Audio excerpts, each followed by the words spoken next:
స్తోత్రము యేసయ్యా స్తుతి స్తోత్రము స్తుతి స్తోత్రము స్తుతి స్తోత్రము యేసయ్యా. దేవుని స్తోత్రం. మీ అందరికీ వందనాలు. Praise the Lord. బాగున్నారా? సంతోషం. వినండి వినిపించండి కార్యక్రమము దాదాపు 3 నెలల పైన కొత్తగా స్టార్ట్ చేసి దేవుడి దీవెనలు ఆశీర్వాదాలు అలాగే అనేక మంది ప్రేయర్ రిక్వెస్టులు ప్రార్థించే అవకాశం మాకు మనందరికి ఇచ్చినందుకు ప్రత్యేకమైన వందనాలు. మీరందరూ కూడా ప్రార్థిస్తున్నారు. వినండి వినిపించండి కార్యక్రమం మంచిగా జరగాలని. దయచేసి వీడియోని ఫుల్గా చూసి దేవుని నామాన్ని మహింపరచాలని మిమ్మల్ని కోరుకుంటున్నాను.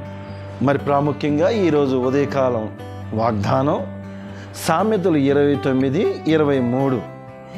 ఎవని గర్వము వాని తగ్గించును, వినయ మనసుకుడు ఘనత నొందును.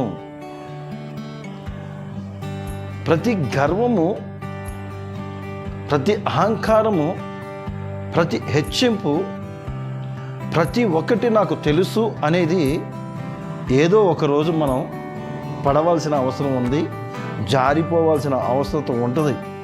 నేను జారి పడను, నాకు బలం ఉంది, నాకు డబ్బు ఉంది, ధనం ఉంది, అన్నీ ఉన్నాయి అని అనుకుంటున్నారేమో. ఏదో ఒకరోజు అవన్నీ మనల్ని విడిచి వెళ్ళేటివే. అయితే మనకు కావాల్సింది ఏంటంటే దేవుని యొక్క ప్రేమ, దేవుని యొక్క కృప, దేవుని యొక్క ఆశీర్వాదాలు మనకు కావాలి అంటే మొదటిగా మనలో ఉన్న గర్వమును తీసివేయాలి, మనలో ఉన్న గర్వమును తగ్గించుకోవాలి. మనలో ఉన్న గర్వము అనేక మంది మీద చల్లరాదు. అనేక మంది మీద చల్లటం వల్ల మన సాక్ష్యం ఖరాబ్ అవడమే కాకుండా ఎదరవారి సాక్ష్యాన్ని మీరే ఆత్మల్ని చల్లార్చుచున్నారు. ఒకవేళ అంటున్నాడు కదా, వెచ్చగానైనా ఉండు, నులివెచ్చగైనా ఉండు, అంతేగాని అటు ఇటు ఊగులాడుతూ ఉంటానేమో అని అనుకుంటున్నావేమో. బైబిల్ వాక్యం క్లియర్గా చెప్తుంది ఏంటంటే, ఎవని గర్వం వాని తగ్గించును. ఒకరోజు తగ్గించే సమయం రాబోతుంది. దానికి సిద్ధంగా మీరు ఎదుర్కోవాల్సిన అవసరం ఉంది. తగ్గించుకుందాం. ఎందుకంటే నేను ఇంతకుముందు ఒక వీడియోలో చెప్పాను, మన సమయం ఎంత అంటే 70 లేదా 80. అయితే దానికంటే ముందు 60 లేదా 70.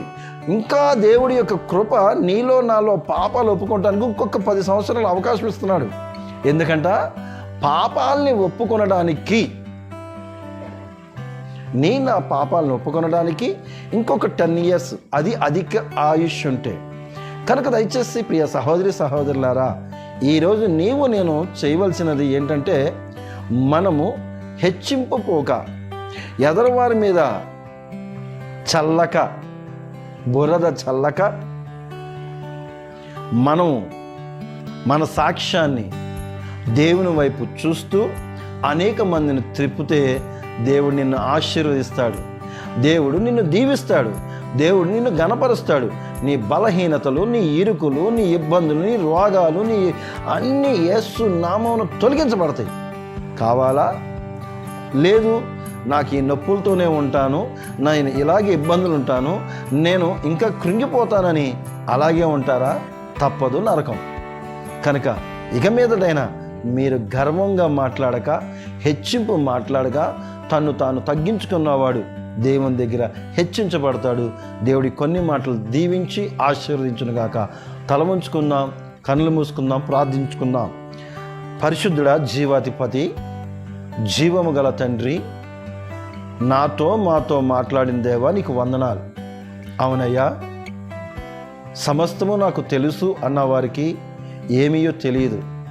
నాకు అన్ని తెలిసి కూడా ఇంకా నేర్చుకోవాలన్న వారు ఆశీర్వదించబడతారు.